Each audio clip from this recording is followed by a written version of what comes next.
Hello everyone, my name is Paulina. On this channel, we talk about logistics, fulfillment, and supply chain operations to help you understand how things actually work behind the scenes. If you haven't watched the first two videos, I would recommend starting there because we have already talked about what a 3PL is and how to choose the right one. And this video builds directly on that. So let's talk about something that almost everyone would ask at some point. How much does a 3PL actually cost? And the reason this question is confusing is because there isn't one simple answer. It's not like you sign up and pay one flat fee every month.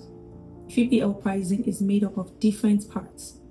And once you understand those parts, it becomes a lot easier to see where your money is actually going. The first part is storage. This is the cost of keeping your inventory in the warehouse. But you're not just paying for space, you're paying for organized storage inside the system. Your products are placed in specific locations, tracked, and updated in real time. So every time something moves, whether it's received, shipped, or returned, your inventory reflects that. Most 3PLs charge based on how much space your products take up. That could be pallet space, bin space, or square footage. So if your products are large or you carry a lot of inventory that sits for a long time, the storage costs will be higher.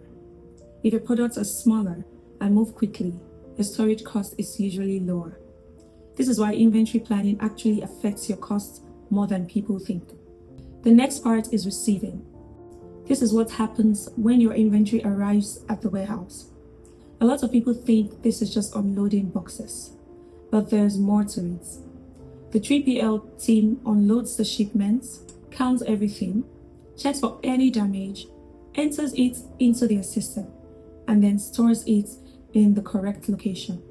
That entire process takes time and labor, which is why you're charged for it. Receiving can be charged per pallet, per unit, or per hour, depending on how the shipment arrives. And here's something important that people often overlook. If your shipment arrives clean, labeled, and organized, receiving is faster and cheaper. If they arrive mixed, unlabeled, or inconsistent, it takes longer to process and costs more. So even how you prepare your inventory before sending it to a warehouse can impact your cost. Now let's talk about the main part, which is pick and pack. This is the core of fulfillment. Every time a customer places an order, someone has to go into the warehouse, find the product, pick it, verify that it is correct, pack it, and prepare it for shipping. That's what you're paying for here. Most 3PLs charge per order, and then sometimes add a small fee for each additional item in that order. So if someone orders one item, that's straightforward. If they order 5 different items, that takes more time, more movement, and more handling, so the cost increases slightly. This is why the structure of your orders matters. Businesses with simple single item orders usually have lower fulfillment costs compared to businesses with more complex orders. Then there is shipping. This is separate from fulfillment. It's the cost of actually getting the package from the warehouse to your customer. Shipping depends on a few things like weight, size, distance, and how fast you want it delivered. So if your customer is close to your warehouse, shipping will usually be cheaper. If they are far away, especially in another region, the cost goes up.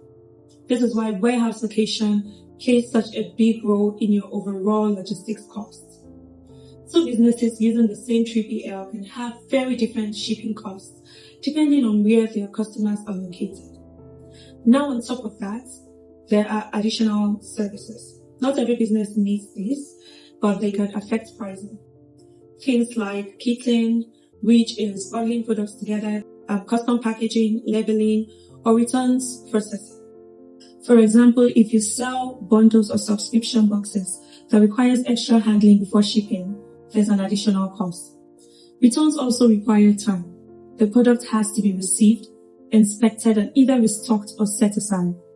All of that is part of the service, but it's usually priced separately. So when you put everything together, 3PL pricing is not one number. It's a structure made up of storage, receiving, pick and pack, shipping, and any additional services your business needs. And your total cost depends on how your business operates within that structure. Now here's where most people misunderstand things. They try to compare 3PL pricing to doing everything themselves and assume doing it internally is cheaper. But internal logistics has a lot of hidden costs.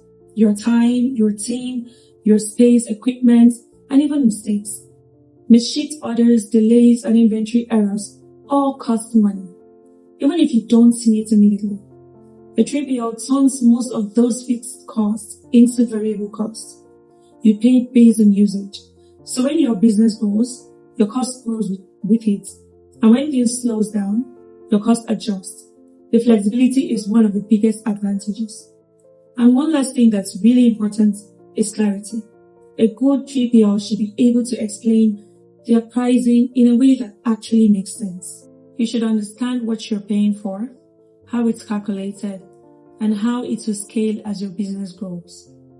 If pricing feels confusing at the beginning, it usually stays confusing later. And that's where problems come in. If this helped you understand how 3PL pricing actually works, let me know in the comments what part made the most sense or what you still have questions about.